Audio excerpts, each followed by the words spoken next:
Então as cores são simbólicas, ou seja, o branco é dado aos sacerdotes, efetivamente, aos que estão na primeira linha, mas a cor dos guerreiros é o vermelho, seja relacionar talvez com a coragem, com o sangue, com o ímpeto, ou seja, já não estamos a falar daquilo que por vezes é lido como cor de pele, não é?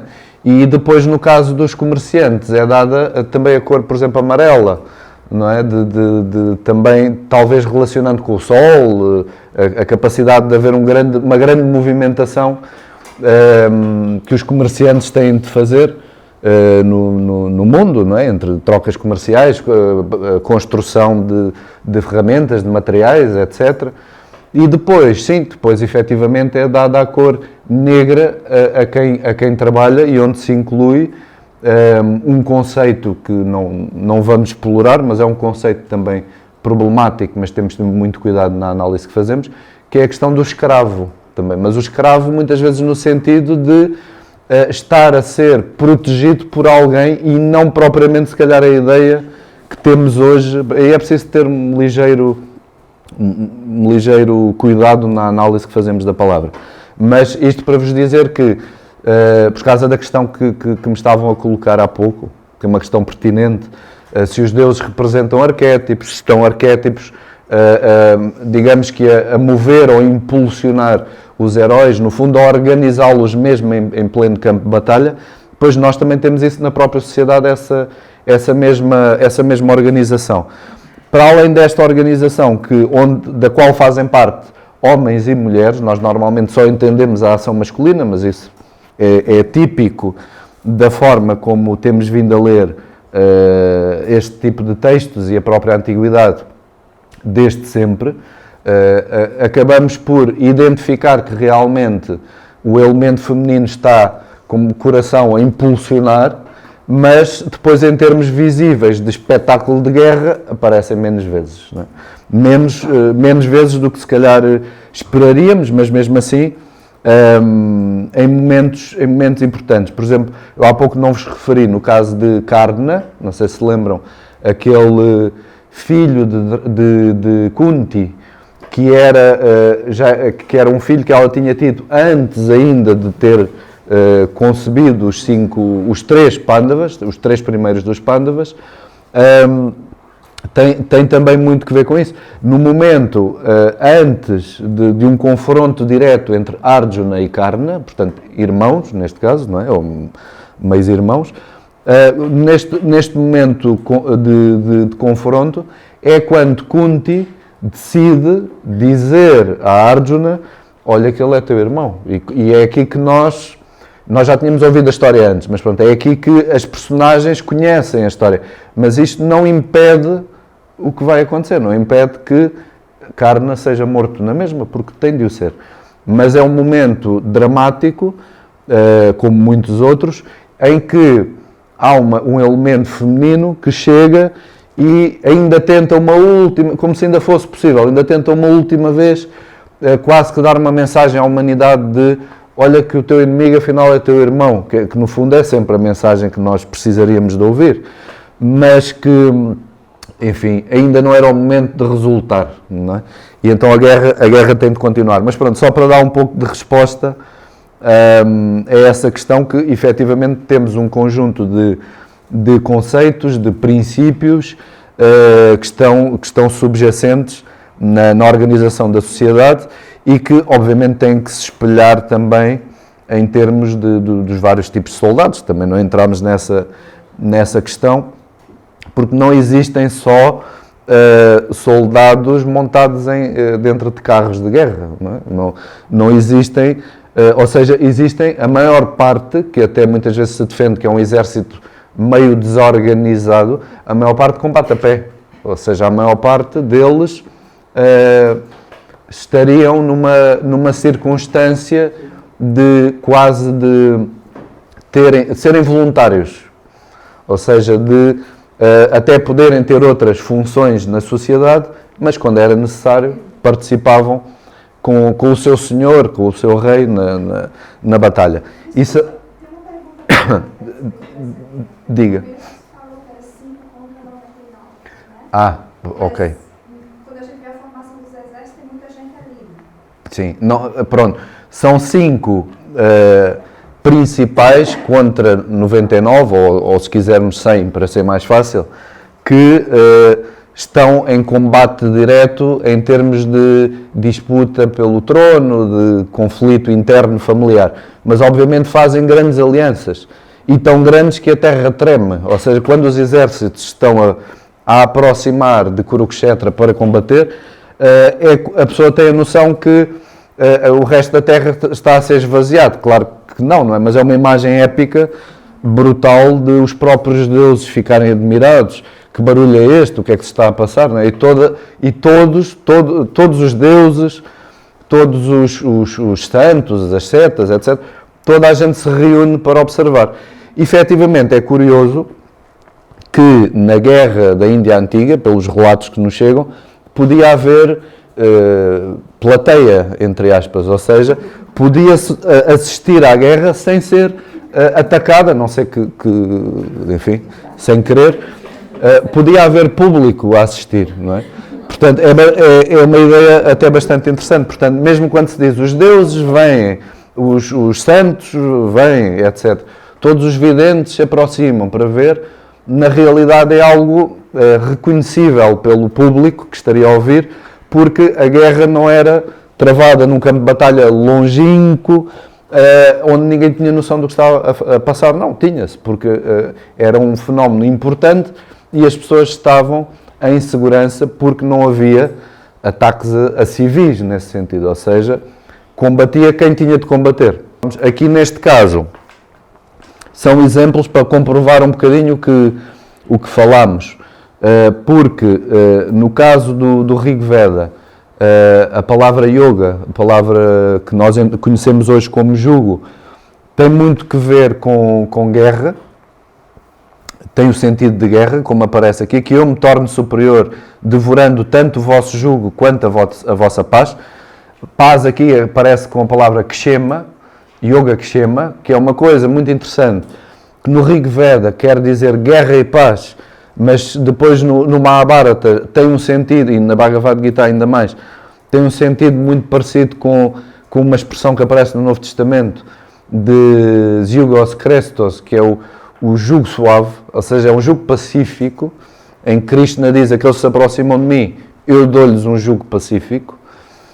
Podíamos traduzir de outra maneira, uma guerra pacífica, por exemplo, enfim, podíamos tentar outro tipo de leitura, mas muda a ideia e, claro, é um daqueles problemas que fazem com que, por vezes, se pense que aquilo que está no Novo Testamento, que é muito parecido com o que está, por exemplo, na Bhagavad Gita, às vezes não se aceite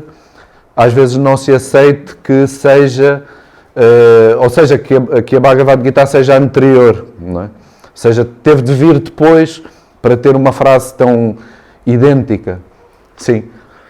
A relevância do Arjuna ter mergulhado no mundo feminino, ter se tornado eunuco por um ano? Qual a relevância? Pronto, aquela a mais óbvia, porque dá jeito, é ele ter de estar um ano incógnito. E ele provavelmente é aquele que, diríamos nós, mais daria nas vistas, porque era impossível passar despercebido. Mas isso tem que ter um significado mais interno, porque se pensarmos em Aquiles também, como numa tradição, não querem que ele vá para a guerra, e também o colocam disfarçado de rapariga, de menina, a viver no meio de outras, e para o descobrirem, para ele ir para a guerra, põe uma espada lá no meio e a única menina que pega na espada é ele, certo? Então descobrem-no, isto a falar daqueles, descobrem-no imediatamente. Ou seja, tentarem escondê-lo para ele não ir para a batalha, mas a natureza dele não dava, tinha que ser aquilo, não é? A partir do momento que põem uma espada, mais nenhuma dos elementos que lá estava liga nenhuma àquele objeto, mas há um que vai direto, não é? Pronto, portanto, terá provavelmente o mesmo sentido que eu há pouco estava a tentar dar à questão do Brihanala, da cana grande. Terá um sentido talvez de alguma iniciação, algum mundo ao contrário, algum desfazer para reconstruir. Não sei que leitura podemos fazer, mas creio que tem que ver com um processo de construção interno que passa pelo domínio de outras técnicas, de outros poderes, de outras possibilidades. Não consigo responder muito mais do que isto, mas creio que poderá andar à volta disso. Agora, de certeza que uma coisa é aquilo que o Épico nos diz, que calhou mesmo bem isto ter acontecido, outra coisa é o que é que nas entrelinhas nos está a ser dito. Mas lá está. Precisamos sempre de ter uma chave interpretativa. Não sei se alguém tem alguma ideia do que é que poderia ser. É a integração da anima. Que é como as cortes de amor na Idade Média. Os guerreiros tinham que aprender a escrever poesia, tinham que aprender a cortesia. Então, é a ideia de trazer a alma feminina que está no inconsciente à consciência. E aí o guerreiro ganha muita elasticidade. Como os samurais têm que aprender a escrever haikus, têm que aprender a cuidar dos bonsaios, a cuidar daqueles jardins, quer dizer, a integrar o feminino. E ainda em Portugal, por exemplo, quando estava os homens à frente e as mulheres atrás, nas igrejas, a assistir à missa, em certos dias, na iniciação dos jovens, uns jovens travestia-se e assistia junto às mulheres. Precisamente para integrar o feminino. E ainda entre os montes, que nós fizemos no ano passado, há muitos travestis rituais. A velha, a bela, o moço, estou-me a lembrar de Constantino, que precisamente é a ideia que o jovem, aqueles ritos de passagem da adolescência, integrar o feminino dentro de si. Tanto que aqui é muito interessante, porque o Arjuna depois essa experiência vai ser muito útil precisamente para ganhar flexibilidade. Essa dança da guerra. Sim.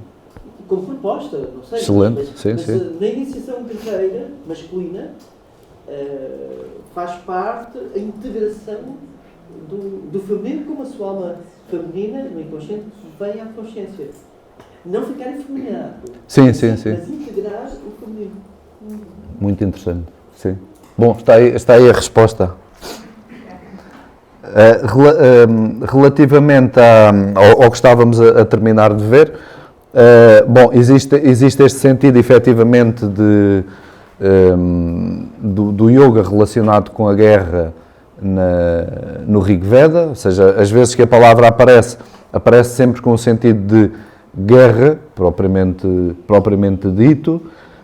Quando aparece, por exemplo, ou como em forma verbal, ou, por exemplo, uma palavra composta como aparece aqui, pode ser usado com outros sentidos. Por exemplo, e os nossos próprios pensamentos jungidos a cavalos, ou seja, postos ao jugo. Mas estes pensamentos depois têm o sentido de rápidos, ou seja, uns pensamentos que cheguem rapidamente ao mundo das ideias, aos deuses, onde eles têm de chegar.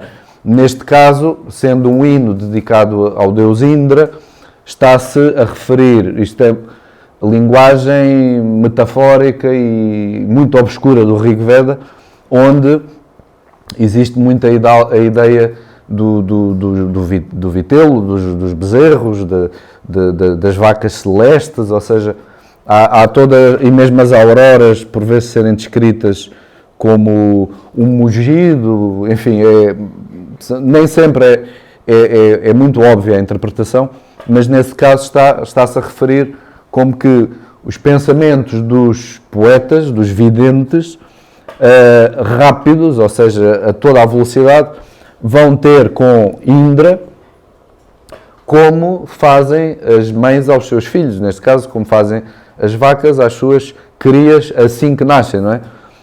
Recém-nascidas. Bom, e depois mais umas quantas metáforas, não é? Que as nossas invocações aproximam-se dele, como as noivas se aproximam dos noivos, enfim, são várias imagens que também estão presentes. Aqui não tem que ver diretamente com guerra, mas tem que ver com jungidos, não é? Pensamentos postos ao jugo, e aqui também, enquanto forma verbal, também referindo-se a pensamentos, mas em contexto bélico, novamente. ou seja, e mais uma vez o deus Indra, não é, que já vimos como deus heróico, o deus dos heróis por excelência, aquele que representava o exemplo, podemos dizer, para todos os heróis, e até o facto de ser muitas vezes chamado um deus generoso. Isso depois era interessante também para os próprios guerreiros perceberem que também lhes competia um ato de generosidade, não é? No caso do Mahabharata, está mais próximo do significado que lhe conhecemos, de jugo, não é? Daí as formas verbais aparecerem neste sentido de junjam, preparem imediatamente os carros de guerra, no sentido de ir combater, ok? Volto a dizer que nada disto invalida aquele tópico que normalmente é visto como o essencial ou o central na Bhagavad Gita em termos de se fazer yoga. Não vejo qualquer problema em entender isto de uma forma mais interna, de exercício espiritual, o que quisermos chamar. E nas Upanishads, talvez seja onde já conseguimos entender uma certa relação que depois vai ser usada na Bhagavad Gita em termos de perceber o que é estar num carro de guerra, o que é ter cavalos postos ao jugo, como é que eu posso ler isto como metáfora de mim próprio, não é? Como é que sou eu posto em movimento, o que é que está a dar a ordem, o que é que se está a mover, o que é que se está a ser controlado. Não é que seja o verso mais fácil do mundo, mas é extremamente interessante dizer-se que conhece-te a ti mesmo como eu, não é? No fundo conhece-te a ti mesmo, mas identifica-te como Atman, não é? O eu, ou seja, o Atman, tu o guerreiro, não é? O eu é o guerreiro, o Atman é o guerreiro, depois o corpo, que é o carro de guerra, Sharira, não é? Depois conhece a inteligência, Buddhi, como o cocheiro, e a mente, Manaha ou Manas, como as rédeas. Ou seja, é extremamente interessante o que está aqui a dizer, porque aqui estamos a traduzir conforme o significado que é mais apropriado para um sânscrito, vou-lhe chamar upanishádico, mas ainda mais até para um sânscrito épico.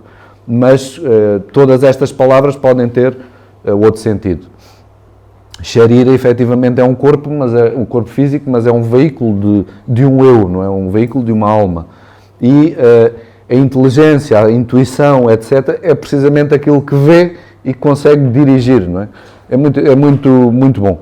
E aquilo que permite, se for bem manejado, permite essa movimentação e essa direção, é a mente, não é? Bom, depois continua, não, o resto creio que já leram, mas pronto, continua, está muito dentro daquela linha de o bom condutor. O bom condutor é aquele que tem os cavalos bem domados, como se fossem os sentidos, que os dirige bem, que põe bem o jugo, que está comprometido, etc. E depois isto tem que ver com um caminho, ou seja, que estrada é que ele está a percorrer. E Krishna, na Bhagavad Gita, Krishna usa muitas vezes a metáfora do por que caminho se vai, se desvia, que aliás não é só da filosofia indiana, se nos desviamos do nosso caminho ou não, se os cavalos também respondem àquilo que está a ser pedido, e no fundo a ideia do bom condutor. Pronto, aqui era o que estávamos a ver há pouco, ou seja, o sentido essencial daquilo que está a ser, que vai sendo definido na Bhagavad Gita, é no fundo uma definição abrangente, mas uma definição do que é o yogin, não é? De quem é que põe os cavalos ao jugo, porque mesmo que Krishna seja o cocheiro, ou Krishna seja o auriga, e Arjuna seja o soldado combatente, a verdade é que de quem é que é aquele carro, aquele jugo e aqueles cavalos? É de Arjuna.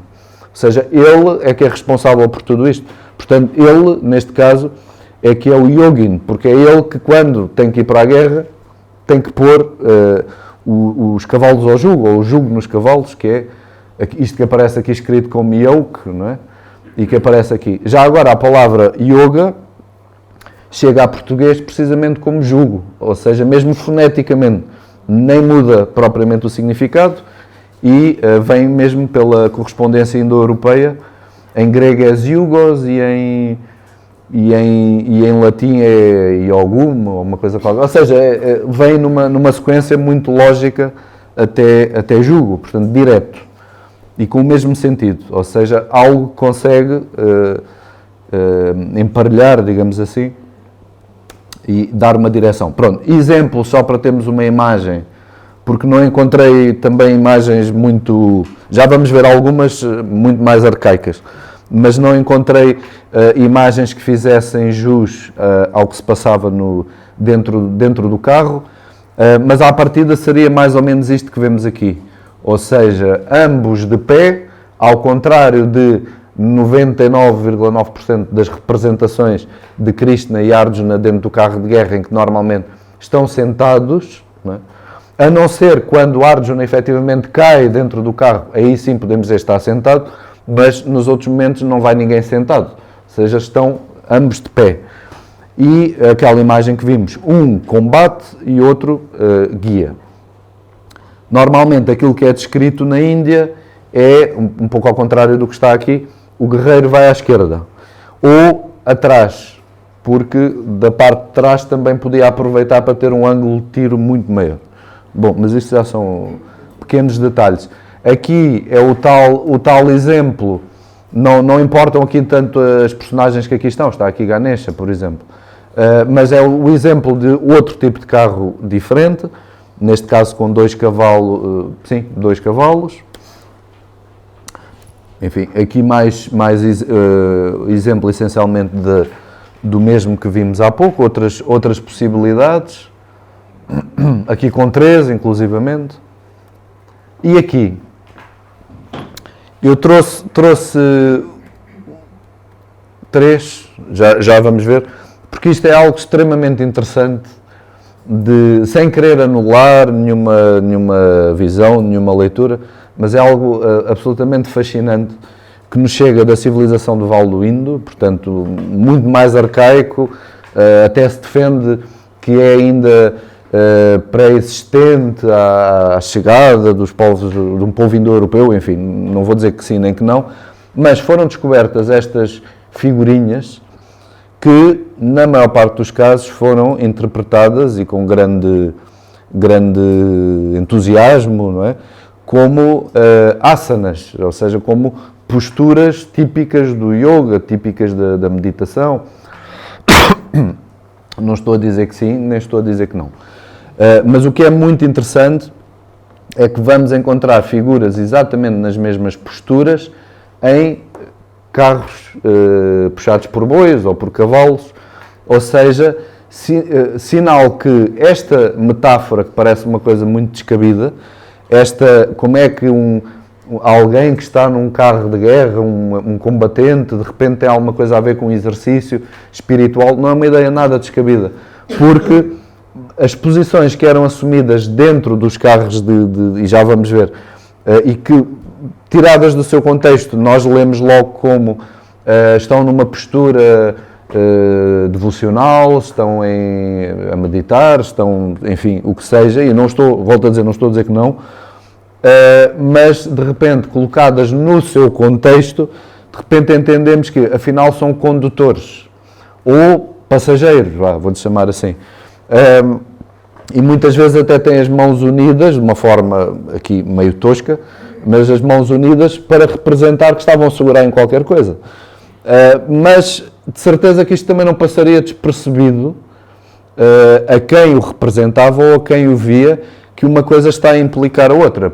Estão aqui alguns exemplos, não é que sejam os melhores do mundo, mas aqui está com os joelhos também como se fosse dentro dos braços. Aqui é puxado por bois, não tem nada a ver com cavalos, nem à partida teria nada a ver com com guerra, estamos a falar simplesmente de transporte. E aqui algumas figuras que podem estar perfeitamente dentro de por exemplo esta, podem estar perfeitamente dentro de um carro de guerra, mas que se nós as vemos assim, é impossível identificar de outra maneira, a não ser estar numa posição de saudação, de meditação. Não me levem mal quando eu estou a dizer, eu não estou a dizer que sim nem que não, eu deixo isso à vossa consideração, porque também com o tempo que passou e com a tentativa de contextualizar e descontextualizar, também é provável que algumas delas não estivessem em carro nenhum, que algumas delas estivessem realmente a ser representadas fora dos carros, porque nem sempre nos chegaram esses carros. Mas são umas figurinhas muito típicas de Mohenjo-Daro, Harappa, e que foram lidas, têm vindo a ser lidas com grande entusiasmo para se dizer que as raízes do hinduísmo já estavam presentes na civilização do Vale do Indo, que as práticas de meditação e tudo isso já lá estavam, e certíssimo. Mas o que eu acho fenomenal é até que ponto não havia já uma ideia popularmente identificada, bem identificada, de quem está dentro de um carro, seja um carro de guerra, seja um carro de trabalho, um carro de transporte, não está já ele numa espécie de exercício espiritual, não está já ele a trabalhar-se a si próprio e a guiar-se a si próprio, não é? E, enfim, no caso da guerra é mais fácil interpretar, num género de guerra interior, mas nos outros casos, numa viagem interior, num trabalho interior, enfim, como quisermos ver. Até que ponto não podemos já dizer isto e perceber até uma hipótese que foram os próprios ascetas e que terão sido, provavelmente até os próprios sacerdotes, aqueles que foram buscar ou adaptar exercícios que na sua origem se calhar até eram exercícios guerreiros, ok? Isto é mais uma hipótese. Até que ponto? Porque ao estar-se a pegar no exemplo de um carro de guerra para se desenvolver uma prática que bom, hoje em dia popularizou-se imenso, mas uma prática que foi tão importante durante os séculos seguintes, até que ponto essa prática não começou a ser feita originalmente dentro de um carro de guerra como metáfora, em que efetivamente aquela posição, aquele esforço, aquele domínio já davam as condições necessárias para eu começar a entender uma necessidade de domínio interior, uma necessidade de combate interior. Não sei se me estou a fazer entender com a ideia, não peço que concordem comigo, ok? Mas pronto, creio que é uma possibilidade. Pronto, isto era a outra imagem, um bocadinho tosca, mas se vocês forem procurar, encontram muitas imagens deste estilo, onde efetivamente dentro de um carrinho, de um carro, neste caso um carrinho, dentro de um carro de guerra, já com a possibilidade, ainda que aqui é reconstruído, mas com a possibilidade de haver um jugo, de ter havido originalmente um jugo. Também há muita discussão quando é que se inventou um jugo, não é? Porque podia ser algo individual em cada um dos animais, numa primeira fase, e depois sim, quando na guerra foi começado a ser foi necessária a capacidade de grande projeção, de velocidade, aí sim o homem teve de desenvolver uma ferramenta importantíssima que lhe dava grande velocidade comparativamente com todos os outros. Portanto, estamos a falar de algo que, para bom observador, neste caso, rapidamente demonstrava. Também existem técnicas interiores que dão grande velocidade a um ser humano, por exemplo. Também existem técnicas interiores que me permitem harmonizar ou pôr sobre o mesmo jugo, sobre a mesma vontade, várias perspectivas de mim próprio, várias existências ou várias dimensões que eu tenho em mim próprio. E creio que uma coisa não é muito difícil de ver da outra. E eu estou a insistir tanto nesta imagem porque creio que por vezes nos passa um bocadinho ao lado um texto tão importante como a Bhagavad Gita, precisamente a questão de onde é que o diálogo está a ser feito. Ou seja, está a ser feito entre dois exércitos, como já vimos, antes da batalha começar, mas é feito dentro do carro de guerra. Isto, de acordo com tudo o que acabámos de ver até agora, provavelmente o que é que se está a dizer? Está-se a dizer que dentro de cada um de nós, como se houvesse um momento de pausa antes da ação ou antes do combate, dentro de cada um de nós, como vimos naquele texto retirado de uma Upanishad específica, que dentro de nós está o cocheiro, está o soldado combatente, está o carro, estão os cavalos, está o jugo, estão as rodas, enfim, tudo isso é algo que está a ser trabalhado, analisado e usado para perceber dentro e fora um caminho específico, mais concretamente um levantar-se específico dentro de nós próprios.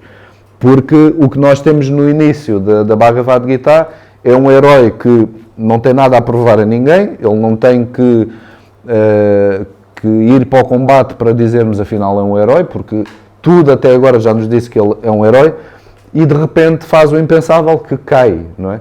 Mas isso também é o que acontece connosco, também acontece o impensável e às vezes afundamos. E nesse sentido é preciso recorrer a imagens externas para percebermos de que, vou-lhe chamar poderes internos, valores internos, estamos a falar e como é que podemos articular isso de forma a sermos um ser humano integral, projetado em direção a uma meta bem estabelecida, não é? E bem comprometidos com ela.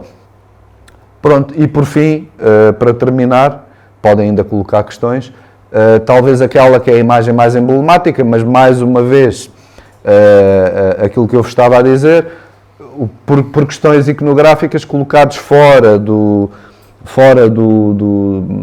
carro de guerra, entre os dois exércitos, que há bocado, como estavam a perguntar, são dois exércitos imensos, não é? Obviamente não são só os 5 e os 99, enfim, são imensos,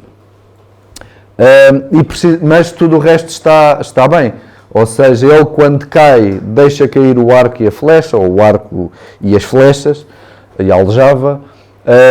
Krishna também está muito bem estar de pé, porque efetivamente dentro do carro ele está de pé, a falar com Arjuna, tirando no momento em que ele assume todas as formas e até assume a forma do tempo devorador, que mastiga os próprios inimigos, que são esmagados no meio dos dentes, assim uma imagem também muito violenta, mas quando se apresenta como o devorador do tempo, como o tempo devorador de todas as coisas, assim é que é, ainda assim ele está sempre vertical, ele não tem momento de queda. Quem tem um momento de queda é efetivamente o guerreiro, não é?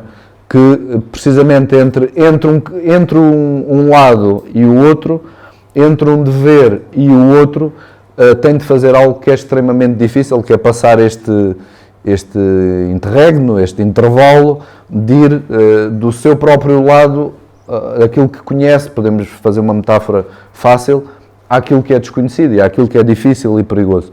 E então faz essa travessia e vacila.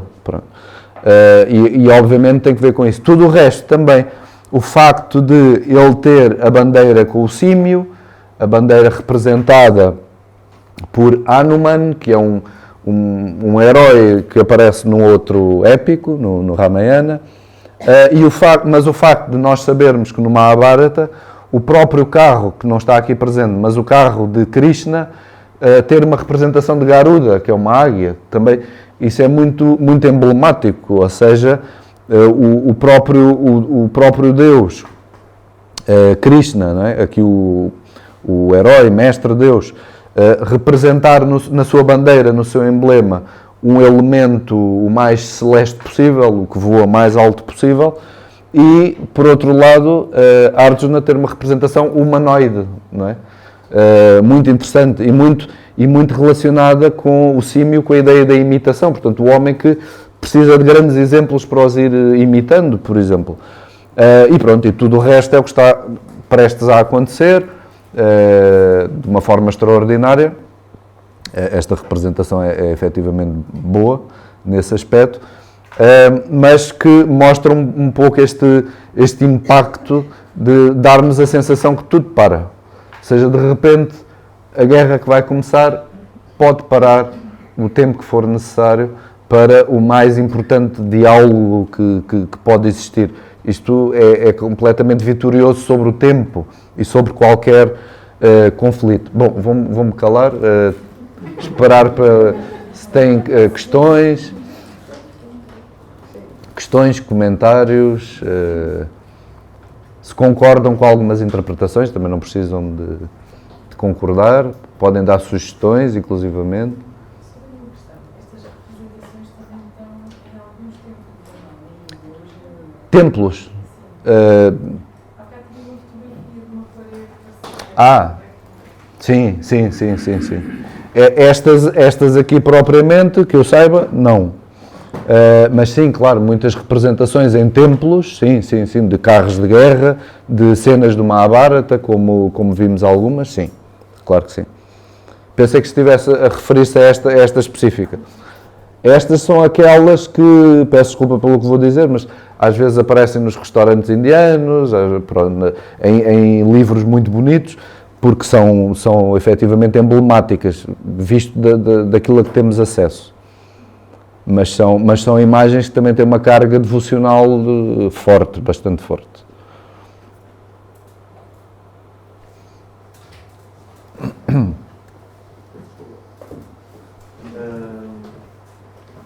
Há bocado falou de Suta e acabou por Cocheiro. falar muita história, não disse mesmo que provavelmente soubesse que no final não ia falar. E achei curioso que Karna. sabe quem é, nunca sabe quem é, Sim. e acaba por sublinhar aqueles que se revelam sendo maus no final. Será que Sim. consegue delinear mais ou menos a história? Posso. O nome dele é Karna. Karna tem que ver com, não tem assim um grande significado à partida, tem que ver com orelha, mas isto porque ele sendo filho do Sol, a explicação é esta, ele nasce já com os brincos dourados e com uma armadura dourada, pronto, então faz-se a relação do nome com isso.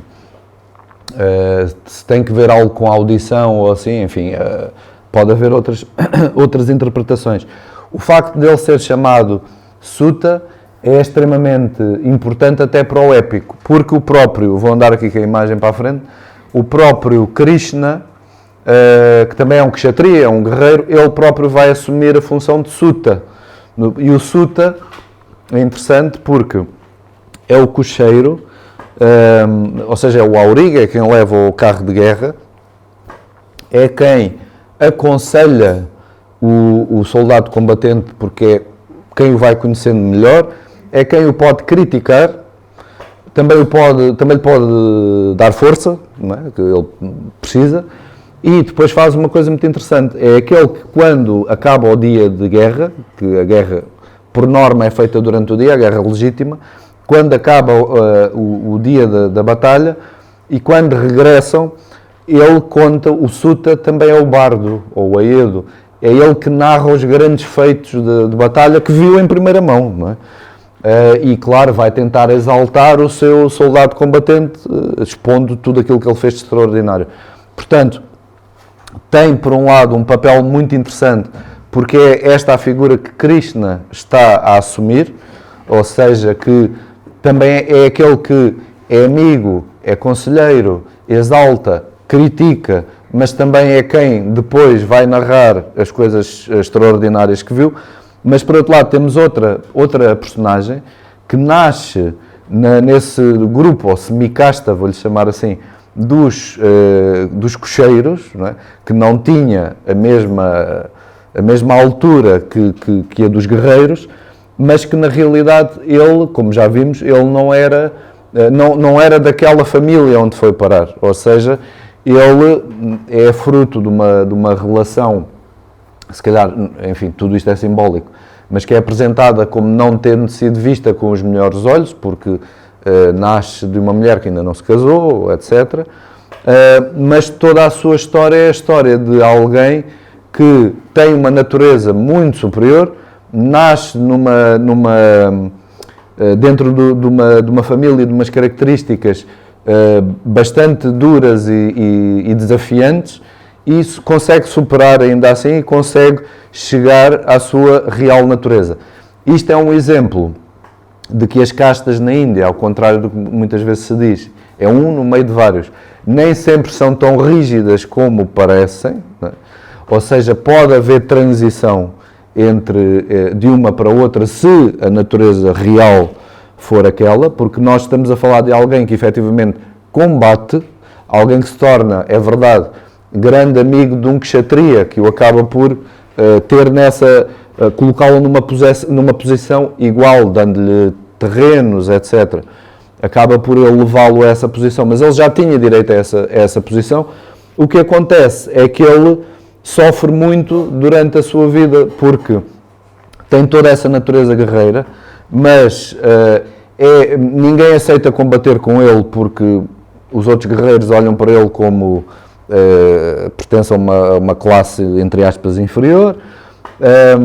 Enfim, é sempre posto de lado, e a única pessoa que tem até uma boa ação, podemos dizer-lhe assim, que é Duryodhana, é quem vai olhar para ele e perceber se este é inimigo do meu inimigo, se ele odeia tanto os Pandavas, então mais vale, se calhar, pô-lo também do meu lado, não é?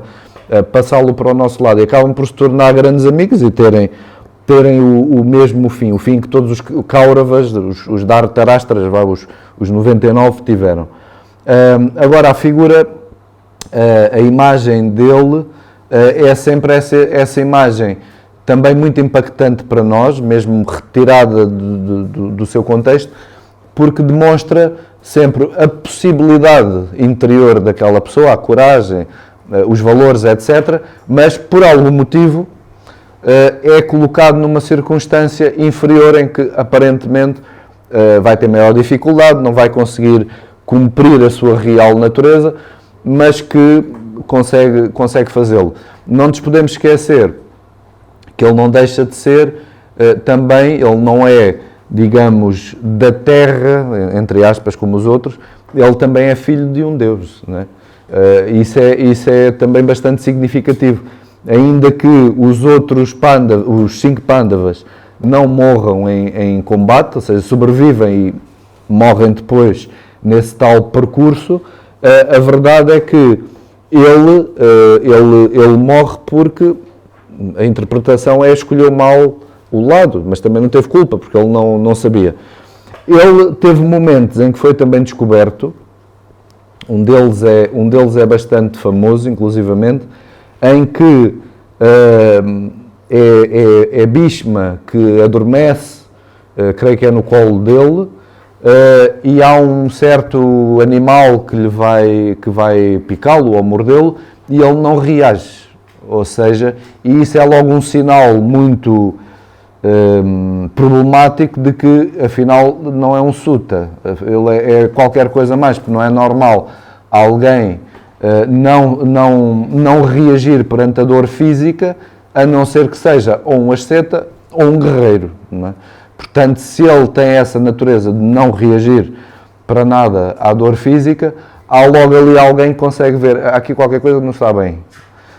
Mas tirando isso, ele próprio passa o tempo todo a ignorar a circunstância. Ele também vai saber no fim.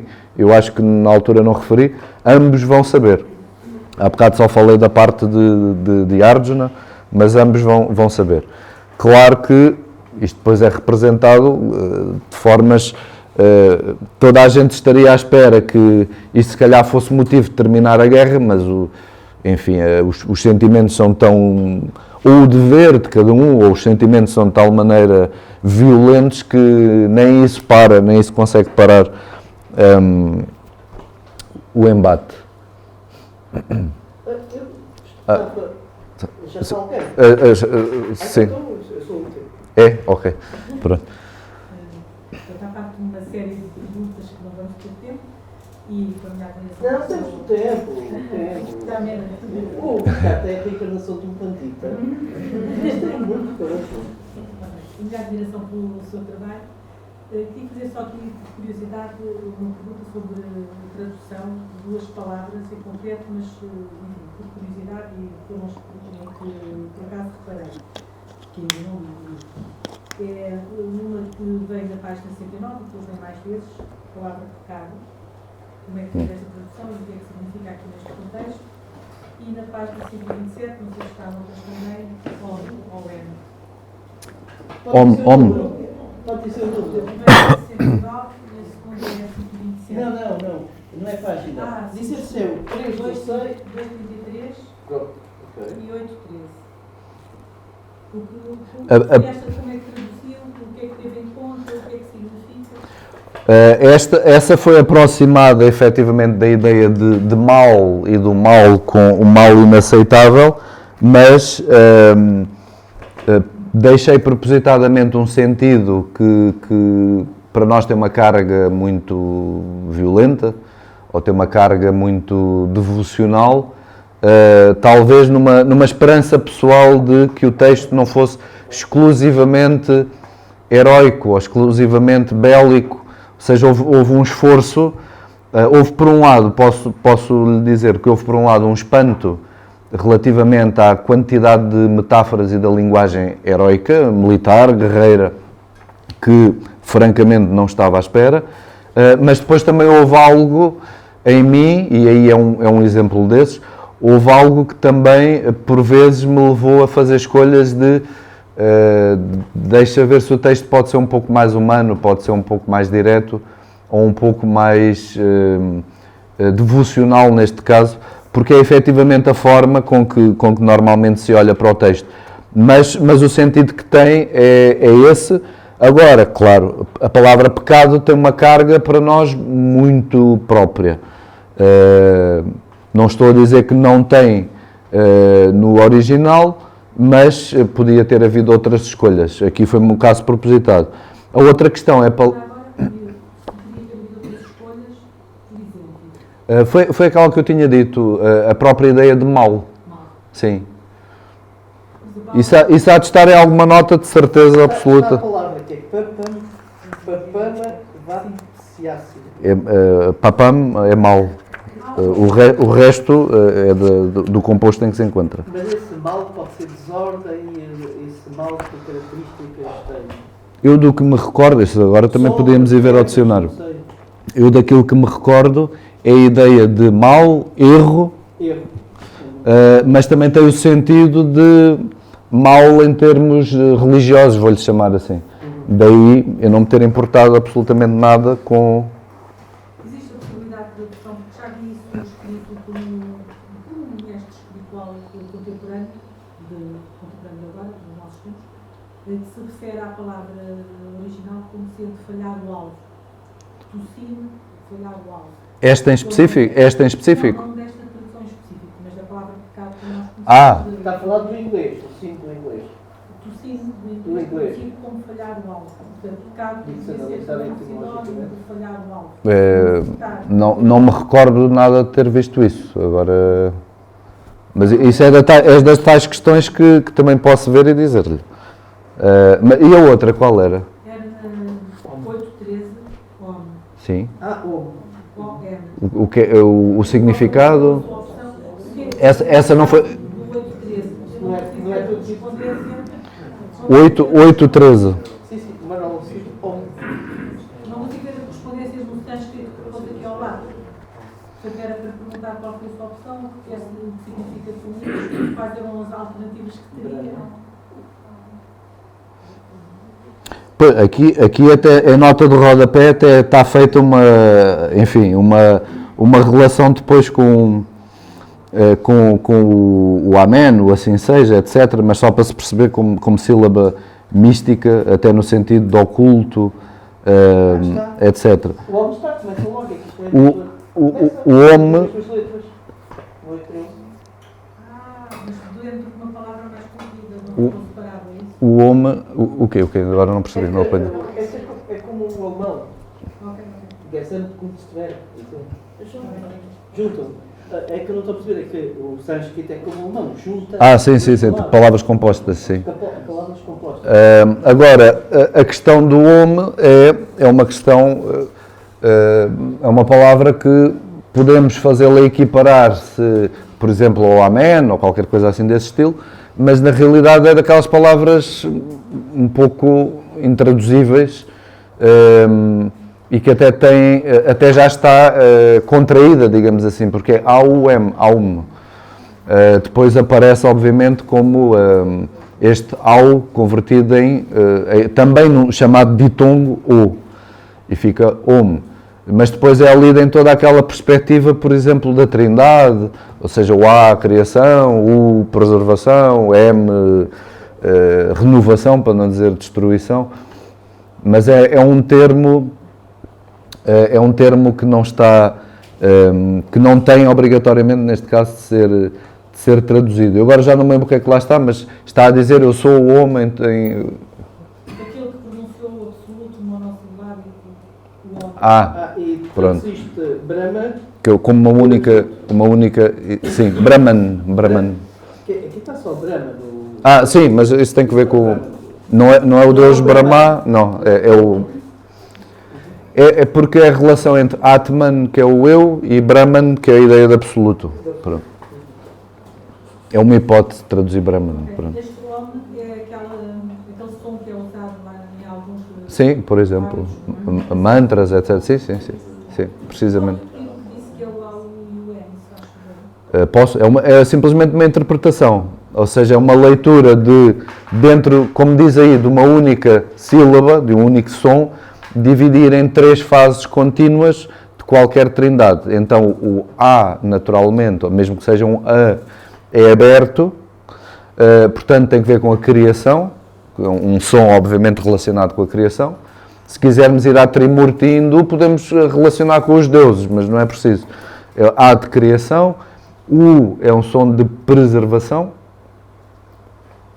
que está relacionado com Vishnu, por exemplo, o Deus que preserva, que sustenta, etc. E esse M, vamos chamar-lhe assim, esse que está aí com um M com um ponto, que no fundo é o que está a tornar nasal o som anterior, é um som interno, ou seja, eu para fazer já não abro a boca, não é? Já é um som interno, portanto já está a representar uma renovação, uma destruição barra renovação, e um voltar ao início. Daí depois, às vezes, sermos um bocado bombardeados com essa sílaba lida vezes e vezes sem conta, porque efetivamente em si está a demonstrar todo o caminho de criação, preservação, destruição, ou renovação, etc. Desculpa, esses 3, criação, preservação e destruição, também diz que todos os 3 estão associados a Vishnu, Krishna e... Neste caso, a Trimurti hindu,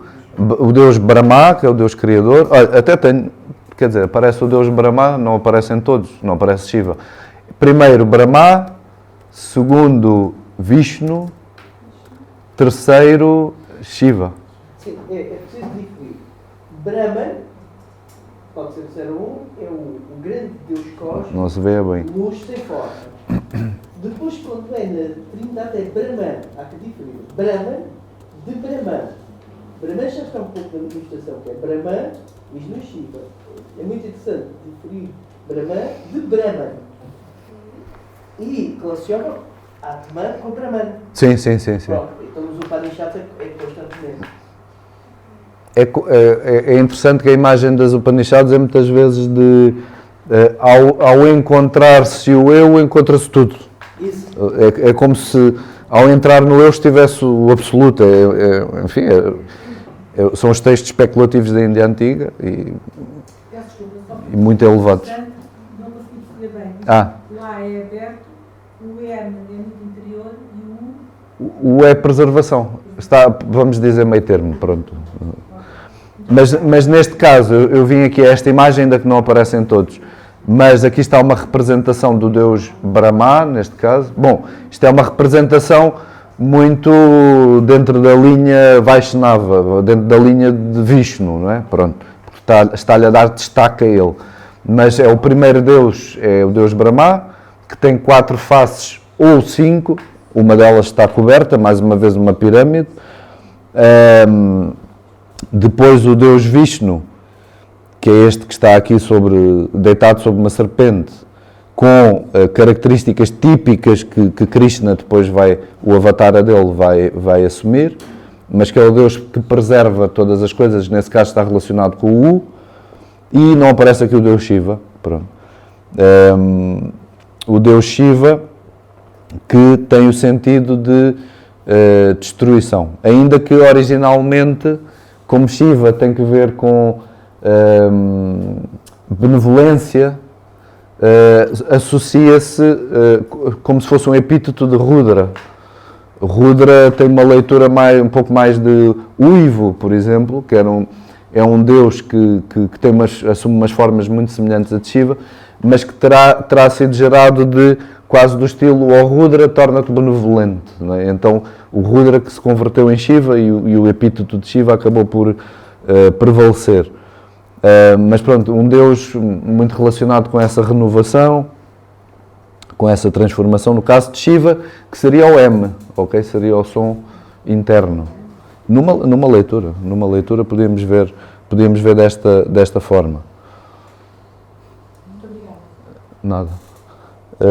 Eu é que agradeço, porque assim, pronto, vimos aqui alguns detalhes. Mas creio que o M, por exemplo, podemos tentar adaptar ao que quisermos. Não precisa de ser só a Trimurti tal como ela veio a ser constituída, a Trindade hindu.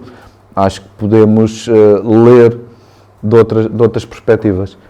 Sim, era para fazer um comentário linguístico ao 1873, que é a cereja em cima do bolo, do Bhagavad Gita, 1873. e que tem 2 chaves importantes, e é recuperar a memória, se isto pode ter alguma relação com o conceito da aletheia, também é não esquecimento, a verdade para os gregos, e a dúvida foi dissipada.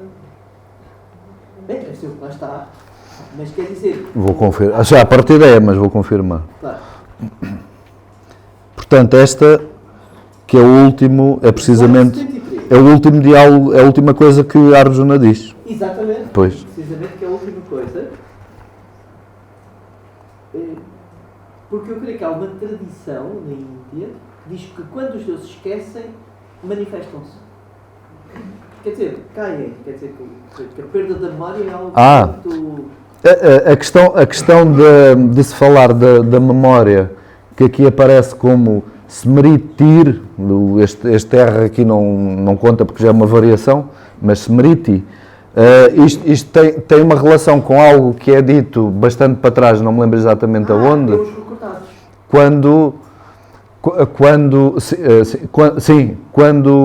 Sim, memorizados, recordados precisamente. Quando há uma relação que quando o homem perde a inteligência, depois perde a memória, e perdendo a memória está perdido, qualquer coisa assim de... Isso também está aqui no Bhagavad Gita? Está cá, agora onde? Não sei exatamente onde, mas está um bocadinho cá para trás e aqui a minha interpretação é que a resposta é precisamente essa, é depois da crítica de o homem que perde a inteligência, perde a mente, o homem que perde a mente, agora já não lembro da relação que ele faz, depois chega à memória e diz, e o homem que perde a memória perde-se a si mesmo, porque já não tem uma base para se identificar. O inamovível é o que aparece como Achyuta, mesmo no fim do primeiro verso, que aparece 3 vezes, também é muito, muito impactante. Aparece 3 vezes no Bhagavad Gita? Sim, aparece a primeira vez que Arjuna vai pedir a Krishna que ponha o carro em movimento e diz, Achyuta, ou inamovível, que é uma forma de traduzir, é mais direta. Ou inamovível, põe o meu carro em movimento, que logo só por si... Dá um movimento.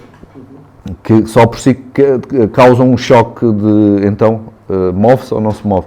Depois aparece outra vez, a meio, quando Krishna toma a sua forma divina e depois a Arjuna lhe pede desculpa de não o ter reconhecido assim, por favor, regressa à forma familiar, também o trata novamente por inamovível, mas outra vez é movimento, e aqui vai ser movimento outra vez, porque quando isto termina, depois deste diálogo, eles efetivamente vão combater. Portanto, voltam para o lugar para combater. Para mim pessoalmente é um grande mistério, porque este epíteto, porque é que aparece 3 vezes. E a estupefação, qual é o sentido aqui de estupefação foi arruinada? Que morra. Que no fundo é a sua confusão inicial. Sim, é exatamente a mesma palavra que também vai aparecendo várias vezes. O sentido anda sempre à roda deste. Ela a primeira vez que aparece, de certeza que tem uma nota. Qual é a palavra? Tem uma nota. Morra. Morra. Mas além de Ou dúvida. O que é que podíamos dizer mais? Causado pela ignorância, causado pela dúvida. Pois, mas aqui em cima tem estupor. Estupor, sim, é a mesma que está em cima. Estupor, estupefação, morra.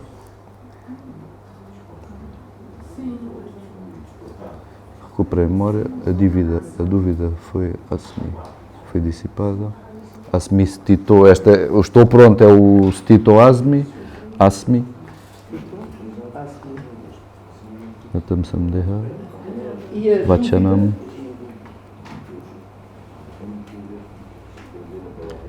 Está na linha de baixo, mas é isso que eu estou a identificar.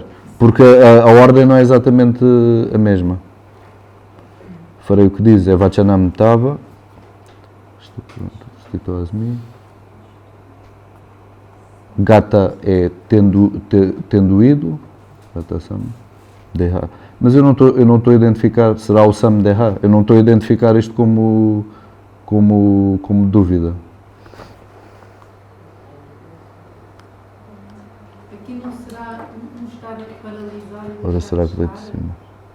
Voltar à ação, não será o sair da estupefação, como se fosse. Isto são tudo conceitos que foram. São todos conceitos que foram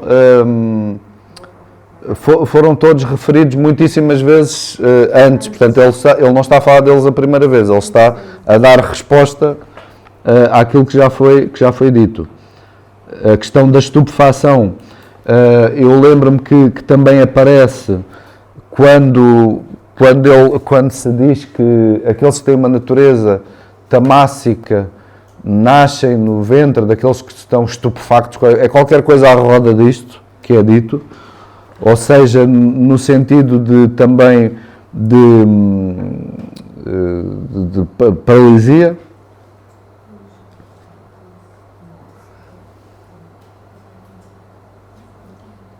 A memória foi aquela referência que já se tinha dito.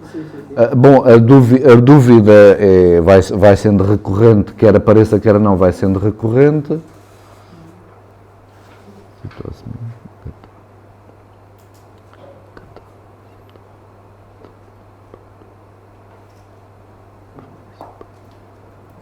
Gata dissipado. Então tem que ser o samdeha. Porque o gata é no sentido. É aquilo que se chama o PPP, pronto, de partícula do pretérito passado, neste caso.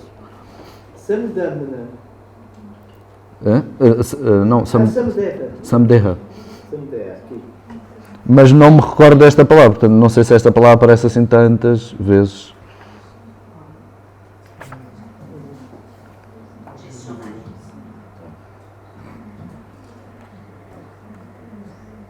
Não, acho que não foi grande ajuda, mas pronto.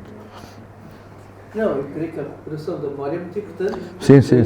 É como a reminiscência, é como a luteia dos gregos, o não esquecimento. Estava esquecido uma certa realidade e recuperou com este esclarecimento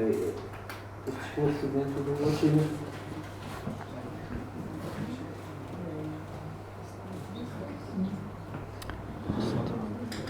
Posso só fazer uma pergunta? Sim.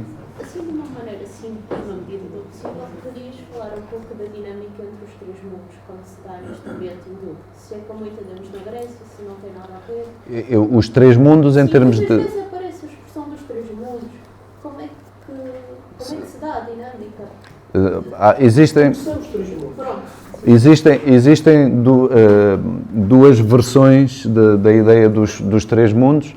Geralmente é céu, terra e inferno, a região que é a região dos homens, mas pronto, a região infernal, e por vezes também assume a ideia de céu, terra e mar, que não é muito distinta, porque também acaba por ser as profundezas.